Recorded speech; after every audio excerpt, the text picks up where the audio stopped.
Hey everybody, my name is Kevin Blatt and I am coming to you from my recliner here in beautiful Valley Village, California. I am now 17 days out from my ACDF surgery, or anterior cervical discectomy and fusion.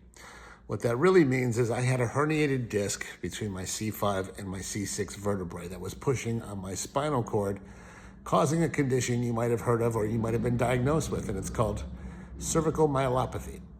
In addition to cervical myelopathy, I know it's a scary term to hear. What that really means is I had stenosis, or a narrowing of my spinal cavity. I had a herniated disc between my C5 and C6 that was resting upon my spinal cord, causing all kinds of havoc for me, both nerve damage-wise and spinal cord-wise. Pretty scary when you realize after the fact how close I was to maybe becoming paralyzed.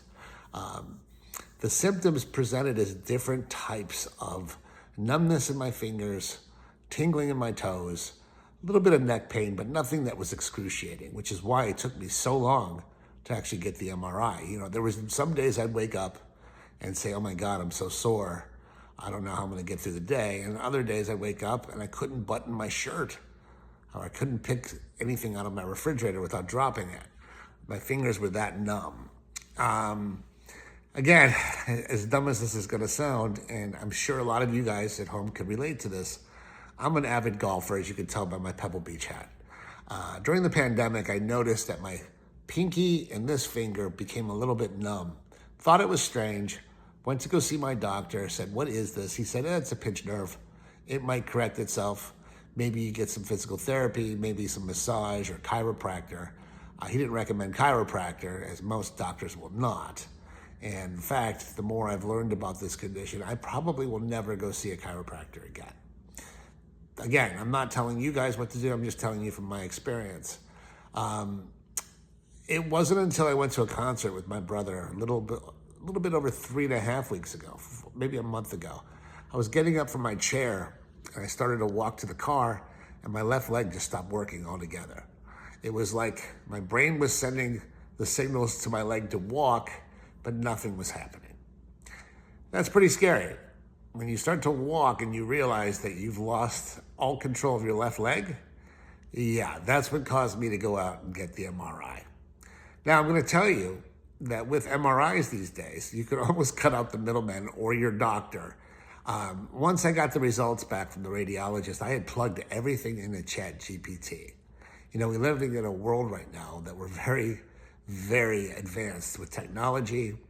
And, you know, you could even put this through several different artificial intelligence platforms, whether it's Grok or DeepSeek. And it basically spit out that I needed to go see a neurosurgeon right away. And I'm so glad I did. I was referred to Cedars-Sinai because it's one of the best hospitals in the country, let alone on the West Coast. I went in, the surgeon came out, and I kid you not when I tell you this, but I'm 56 years old, and this young little guy comes walking in, and I said, hey, do you know when my neurosurgeon will be meeting with me? And he turned to me and he says, I'm your neurosurgeon. He proceeded to shake my hand. I said, what are you, Doogie Howser? Who are you? But he laughed. He was 40 years old, and he was sharp as a tack. When he went over my MRI with me and he showed me the herniated disc, I said, oof, is this gonna take me off the golf course for a little while? And he said, yeah. He says, look, PT's not gonna fix this. And of course, you know, I was a little bit weary because I'm thinking, oh, you know, these doctors just wanna make money off you. They just wanna cut you without going to PT or whatever. But he was very honest and he said, look, you could put this off probably another month or so, but I would really worry about you getting in a car accident or having any type of fall, because this could present paralysis on my behalf and I'd be in a wheelchair the rest of my life. Very scary. When you think about the fact that you're 56 years old, you're playing golf every other day, and now someone's telling me that if I have a car accident or whiplash or any type of sudden fall, you're gonna be paralyzed. Be that as it may, I said, could I still play golf until the surgery? And he said, yeah, as long as your symptoms aren't bothering you. Now, granted, I was still gripping a golf club with a numb hand, and I was trying to take it easy with my swing and not swing too hard. I was playing the best golf of my life. kid you not. So for you golfers out there, let the club do the work for you. You don't have to overkill and swing too hard.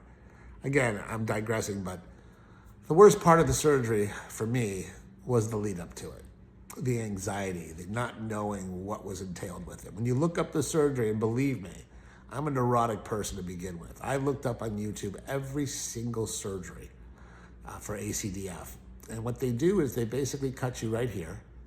They open up about a 3-inch incision. They take your esophagus, your trachea, and your vocal cords over to the side, okay? And they get to your spine there. The C5, C6 is literally right under my Adam's apple, and it's the anterior, that's the front.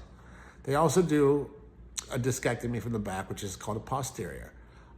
I wasn't a candidate for that particular type of surgery. Usually people that have that type of surgery, they're replacing the disc with like a rubber little thumb. The disc, just so you know, is like the little cushion in between the vertebrae that also envelops the spinal cord. In this particular case, I had no disc left. It had to be taken out. So in my particular surgery, and with all ACDF surgeries, they take out the disc, and then the fusion is they take a piece of bone, cadaver bone, and they fuse together in between the two vertebrae with a bracket, your vertebrae. So that's the fusion part of it. Now, it's gonna take me a couple months before the bone actually gels together or fuses together, so to speak. But as of right now, I've got screws holding my head in place through my neck. The surgery itself took about 2.5 hours. It was my first major surgery. I'd never been through surgery before in my life. And to be honest with you, nobody explained to me the side effects of anesthesia. Anesthesia is a mother. Let me tell you something. It will wreak havoc on your system because literally they're putting all of your organs to sleep. So when you wake up from surgery, they have to wake up all these organs slowly but surely. You will be on pain meds. I was on Norcos for a little while. I took myself off the Norcos after 3.5, 4 days because the side effect of the anesthesia and the painkillers was constipation, which is something I had never had in my life. I hope I never have it again. It was difficult. It was very difficult. I'm not gonna lie to you. That's a very common side effect that they don't talk to you about before you go for the surgery. Now, showering afterwards, a little difficult. I bought myself a shower stool. I've got a handheld shower. I used my neck brace and covered it with saran wrap at first. I'm now at the point where I could take the brace off, cover my incision, and fully wash myself, keeping in mind I can't move my neck. So you get pretty used to keeping your neck from swiveling and keeping it straight throughout the whole process. I'm taking walks every day, which is good to promote bone growth, and it's good to get your blood pumping again. But like I said, the hardest part for me was the lead up to the surgery and the anxiety of not knowing if it was going to help or not help. Here I am 17 days later, I feel great. The numbness and tingling that I had in my fingers, pretty much gone. I still have slight numbness because it takes a while for your nerves to regenerate. A little thigh numbness too, but that could have been because of the squeezing on my spinal cord. Everybody's different. Like I said, I'm 56 and I'm in relatively good health. Obviously, if you're 75 or 80 and you're looking at this video, it might be a little bit more problematic because you might have osteoporosis, you might have brittle bones, you might not be in as good a shape. I can tell you that some of the tricks to this surgery include eating pretty good, you know, no smoking, no alcohol. I'm not a big drinker to begin with, so that wasn't a hindrance for me. I don't smoke cigarettes anymore, thankfully. These are things that hinder your rehabilitation. So, let me just say, if you're looking at the surgery and you're wondering, is this right for you? If you're at a point where you can't button your shirt, you can't tie your shoes, and you're feeling pain radiating down your arm, go see somebody. Go to an urgent care. Go to a doctor who will order an MRI for you. And don't screw around, man, because you don't realize how many people are walking around like a ticking time bomb with the same conditions I had. It's very common. Go get yourselves checked out. It's something that I highly recommend everybody does. And the reason for me making this video is to pay it forward. I saw so many other people like myself making videos after the surgery, just to let you know, it's not that difficult. And it's definitely a surgery that will help you. So don't be a big baby. Don't be panicked. Just know that as you get older, there is degeneration that will happen in your spine. And you will eventually have these conditions, whether it's in the upper part of your spine or your lower lumbar area, which is even more common. That's called a laminectomy, when they have to go in there and change things. All I can tell you is the spinal cord compression is very real, and it happens in more cases than you'd believe. And sometimes you think it's a pinched nerve. The doctor just basically just says to you, hey, it's a pinched nerve, it'll go away. No, it doesn't go away. You could do PT on a lot of these things. Again, get the MRI. It's everything. Once again, the condition's known as cervical myelopathy. It's also known as surfer's myelopathy. If you live here on the West Coast and you're a surfer, you'll understand what I'm talking about. Pushing off of a surfboard, certain things happen with your neck that could compress the neck and the spinal cord. So once again, everybody, it's not something to fear. It's not pleasant the first couple of days after surgery, as no surgery is pleasant. I did have a catheter in me, which was something that was one of my biggest fears I was going to have in my life. Again, it wasn't the greatest thing in the world, but it wasn't the worst thing in the world.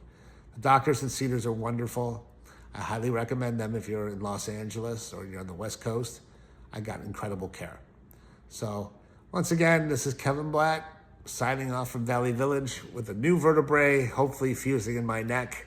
I wish you all the best of luck. And if you want to leave any comments below, please do so. I would ask you to subscribe, but I'm not a fairly regular YouTuber.